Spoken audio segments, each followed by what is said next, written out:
The night had swallowed the city whole, leaving behind the electric glow of neon signs and the distant hum of Lagos traffic.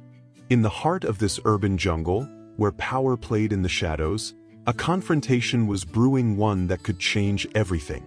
Welcome to Storytime Africa, where we bring you the most thrilling tales rooted in the rich traditions of our land but told in the language of today's world.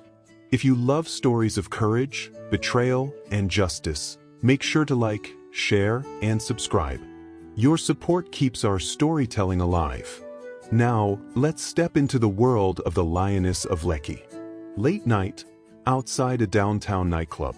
The city was alive, its heartbeat pulsing through the streets in the form of honking cars, distant sirens, and the rhythmic bass of a nearby nightclub.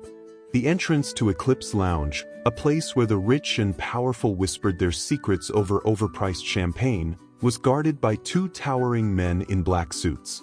Smoke curled in the air as men leaned against luxury cars, murmuring in low tones about business, politics, and backdoor deals. Nnenna walked through the dimly lit alley, her red heels clicking sharply against the pavement. The shadows wrapped around her, swallowing her whole except for the glint in her eyes. She had come for answers, but she knew that truth, in a city like Lagos, was never given freely. It was stolen, clawed out from the hands of those who thought they owned it. And tonight, she was ready to take what was hers. She spotted him before he saw her.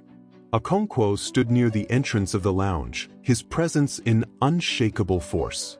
The streetlights flickered above him, casting his sharp features into relief. He was dressed in a dark suit, his muscular frame filling it out with an effortless confidence. The moment his eyes met hers, a slow smile played at the edge of his lips. "Okonkwo, you shouldn't be here, Nnenna. This is no place for heroes." Nnenna, folding her arms, voice steady, "I'm not here for heroics. I'm here for answers." Okonkwo let out a low chuckle, shaking his head. "Okonkwo, answers? You think the truth is something you can demand like a drink at the bar? You're still so naive." Nnenna, stepping closer, "Naive? No, Okonkwo. I'm just not afraid. Not of you. Not of them. I know what's happening. And I know you're playing both sides." A flicker of something unreadable passed through Okonkwo's eyes. For a moment, the street noise seemed to fade, leaving only the tension crackling between them. Then he sighed, glancing around before motioning for her to follow him into the alley beside the club. Inside the shadows, the alley smelled of rain-soaked concrete and old secrets. A single flickering bulb above the back entrance cast a sickly yellow glow on the brick walls. Okonkwo leaned against the wall, crossing his arms over his chest as he studied her. "Okonkwo, you always did have a death wish, Nnenna. Nnenna. And you always did think you were invincible. But power shifts, Okonkwo. The ones who think they hold it forever are always the first to fall." Okonkwo, grinning, but there's no humor in his eyes.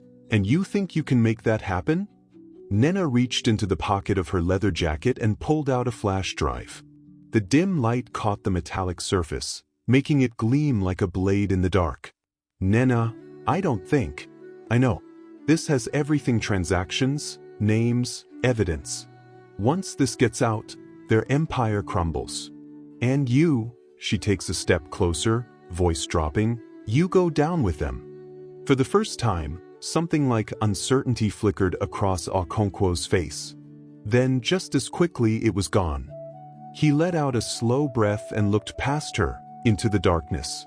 "Okonkwo, you always were too good at finding trouble. Nnenna, and you were always too good at running from it." The pause. The sounds of the city carried on around them, oblivious to the war being waged in this narrow alleyway. Then Okonkwo moved quick as a shadow. Nnenna barely had time to react as he reached for the flash drive, his fingers grazing her wrist. But she was faster. She twisted out of his grip, slamming her back against the brick wall, eyes blazing. "Nnenna, dangerously soft. Try that again, and I swear, I'll bury you with them." Okonkwo stared at her, then, to her surprise, he laughed.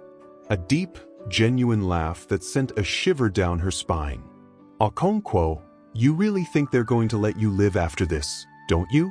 They're already watching. You're already a dead woman walking, Nnenna. She didn't flinch. Nnenna, then I'll make sure I take them with me. The betrayal. A sound from the entrance of the alleyway made them both turn. A silhouette emerged from the shadows. Ike, a woman Nnenna had trusted, her long braids catching the faint light as she stepped closer. Her yellow ochre dress seemed too bright, too cheerful for what was about to unfold. Nnenna's blood turned to ice. Nnenna, what are you doing here? Ike smiled, but there was something cruel in the way she tilted her head. Ike, did you really think you were the only one playing the game, Nnenna? They sent me to keep an eye on you. And well, her smile widens, now they know exactly what you've been up to. The pieces fell into place, sharp and deadly. Nnenna's pulse thundered in her ears. She had been careful. She had trusted no one. Except one person. She turned to Okonkwo. His face was unreadable, but his silence spoke louder than any words. He had known. He had always known. Betrayal is a language spoken fluently in the underbelly of Lagos. Trust is currency, and Nnenna had spent hers in all the wrong places. But the game wasn't over yet. As Ike reached for the flash drive, Nnenna did the only thing she could. She ran. Her heels pounded against the pavement, her breath ragged, the city closing in around her. Behind her, voices shouted, footsteps thundered, the chase beginning anew. But Nnenna was not just prey. She was the lioness. And this jungle belonged to her. If you enjoyed this suspense-filled episode of Storytime Africa, don't forget to like, share, and subscribe. Will Nnenna escape? Will she bring down the empire, or will the shadows claim her first? Stay tuned for the next thrilling chapter.